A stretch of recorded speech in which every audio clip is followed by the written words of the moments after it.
These are the architects who revolutionized modern design, only to be systematically banned, exiled, and erased by their own government. This is the story of how Nazi Germany destroyed an entire architectural movement and drove some of history's greatest architects, including Erich Mendelsohn, Walter Gropius, and Ludwig Mies van der Rohe, into exile. On November 1st, 1933, a single decree changed everything. The Reichskulturkammer für Bildende Künste, Nazi Germany's cultural chamber, banned Jewish architects from practicing under their professional title. Overnight, architects, who had spent decades building their reputations, found themselves struck off the National Register of German Architects. Their crime?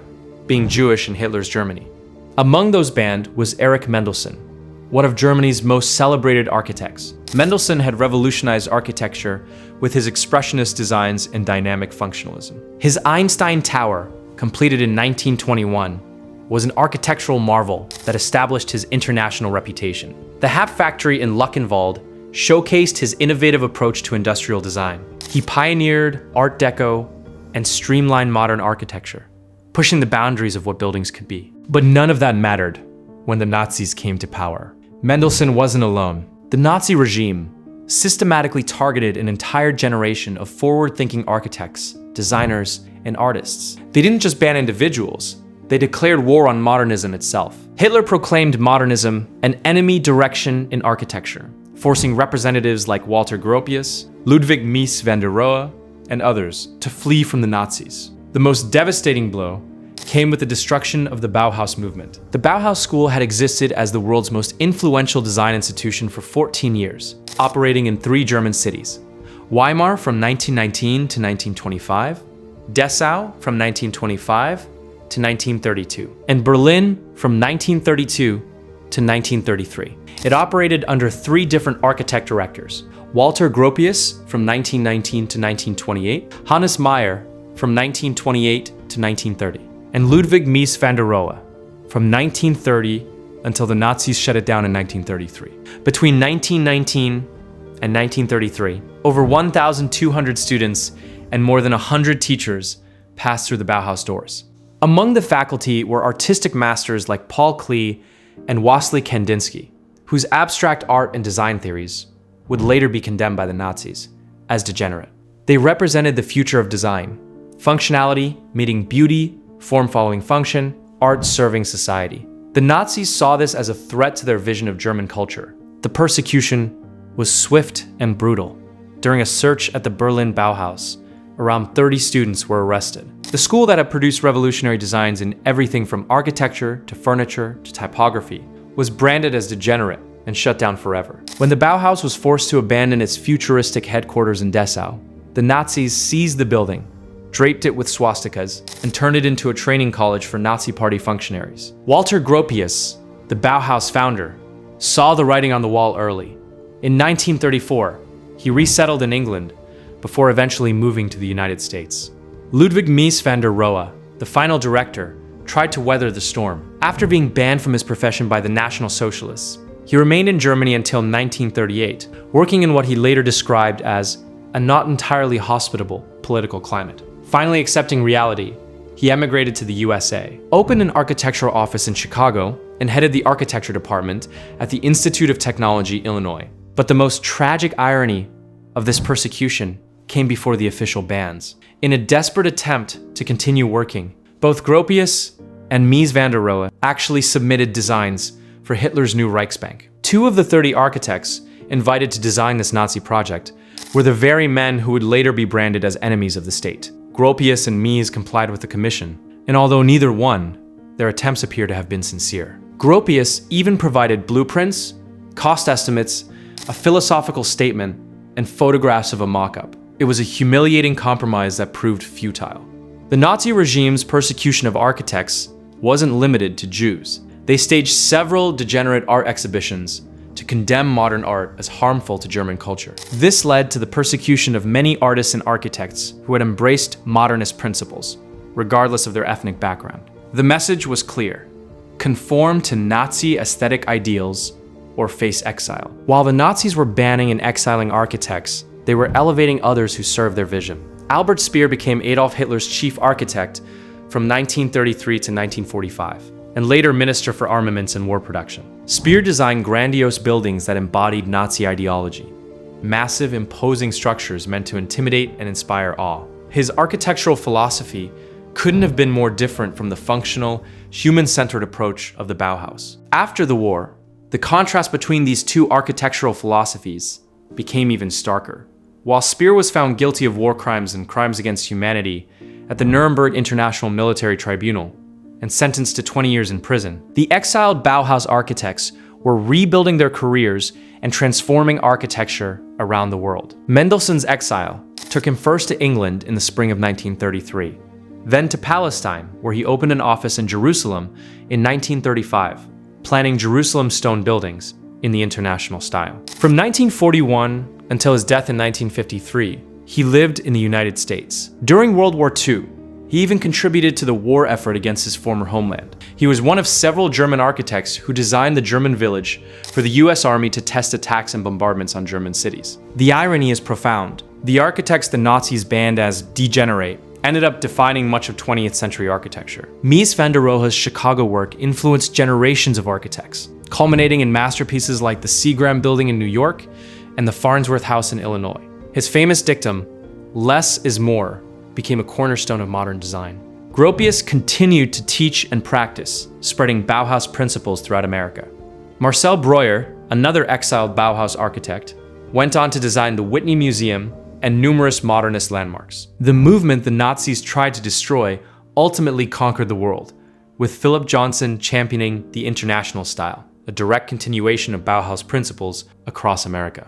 But the story of governments banning architects didn't end with Nazi Germany. Today, we're witnessing a different kind of architectural control. Not persecution based on race or religion, but mandates about style and aesthetics. In December 2002, President Donald Trump signed an executive order called Promoting Beautiful Federal Civic Architecture. The order was rescinded by President Biden in 2021, but Trump reinstated it following his 2025 inauguration. On August 28, 2020, the White House issued a new executive order titled Making Federal Architecture Beautiful Again, which dictates that new federal buildings be designed in classical and traditional styles. This order applies to new courthouses, agency headquarters, and any other federal public building expected to cost more than $50 million, overseen by the General Services Administration. It rejects the 1962 guiding principles for federal architecture, which have been the standard for 6 decades. Those principles, authored by the late Senator Daniel Patrick Moynihan, urged the government to avoid an official style. The reaction from the architectural community has been swift and negative. Robert Ivy, head of the American Institute of Architects, stated, "We are absolutely opposed to this order." In the 20th century, we're very different people from the people who popularized Greek Revival architecture in the 19th century. To try to force-fit new systems in old forms is inefficient and doesn't represent who we are today. But supporters of the order see it differently. Justin Shubo, president of the National Civic Art Society, whose organization helped the White House draft the executive order, wrote, "Since the mid-20th century, modernist mandarins controlling government architecture have been forcing ugly designs upon us." He praised Trump's order, saying, "The president is to be commended for requiring that new federal buildings be noble, beautiful, and admired by the general public. Classical public architecture is time-honored, timeless, and the mode most associated with our national values." This debate echoes the conflicts of the 1930s, though without the ethnic persecution.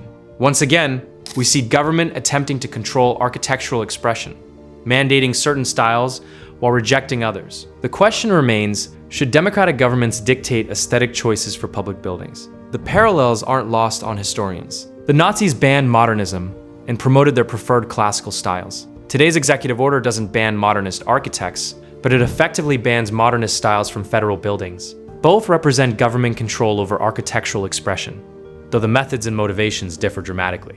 The story of banned architects reveals something fundamental about the relationship between power and creativity. Whether it's Nazi Germany targeting Jewish architects or Trump administration officials mandating classical styles, we see how quickly professional standing can crumble when governments decide to control architectural expression. The Bauhaus architects who fled Nazi Germany ultimately triumphed. Their ideas shaped cities around the world. The movement that Hitler tried to destroy became one of the most influential design philosophies in history, Mies van der Rohe's skyscrapers defined urban skylines. Gropius's educational philosophy influenced design schools globally. Even Mendelsohn's Exile led to important work in multiple countries. Few Bauhaus graduates had the means to emigrate when the Nazis came to power. Inevitably, many ended up working in Nazi Germany, keeping their heads down and churning out uncontentious items like furniture and kitchenware. They survived by compromising their artistic vision, a reminder of how political pressure can force artists to abandon their principles. The debate over federal architecture continues today. Critics of classical mandates argue that forcing contemporary functions into historical forms is inefficient and inauthentic. Supporters contend that classical architecture represents timeless values and broad public appeal. Both sides claim to represent democratic ideals, one championing artistic freedom, the other popular preferences. What's clear is that governments have always tried to shape the built environment to reflect their values. The Nazis wanted architecture that embodied their racial ideology and authoritarian power. Contemporary politicians want buildings that represent their vision of national identity and cultural values. The methods may be different, but the impulse to control architectural expression remains constant. The story of banned architects ultimately reminds us that creativity often conflicts with authority. The most innovative architects throughout history have challenged conventional thinking, pushed boundaries, and imagined new possibilities. When governments or institutions feel threatened by these visions, they often respond by trying to silence or exile the creators. But as the Bauhaus architects proved, ideas are harder to kill than their creators. The modernist principles that the Nazis tried to destroy through persecution and exile ended up transforming architecture worldwide. The functional, human-centered design philosophy they developed continues to influence how we think about buildings and cities. Whether it's the dramatic persecution of Jewish architects in Nazi Germany or contemporary debates over federal building styles, the story of banned architects reveals the complex relationship between creativity, power, and society. It shows us how quickly professional standing can be destroyed, but also how powerful ideas can survive even the most systematic attempts at suppression. The architects who were banned, exiled, and erased from official registers ultimately got the last word. Their buildings stand as monuments to human creativity and resilience. Their ideas continue to shape the world we inhabit.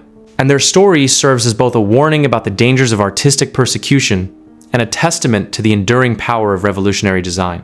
Today, as we debate government control of architectural styles, we would do well to remember the lessons of history. Banning architects, whether through ethnic persecution or stylistic mandates, often says more about those in power than those being silenced. The truly great architects, like the truly great ideas, have a way of outlasting their persecutors.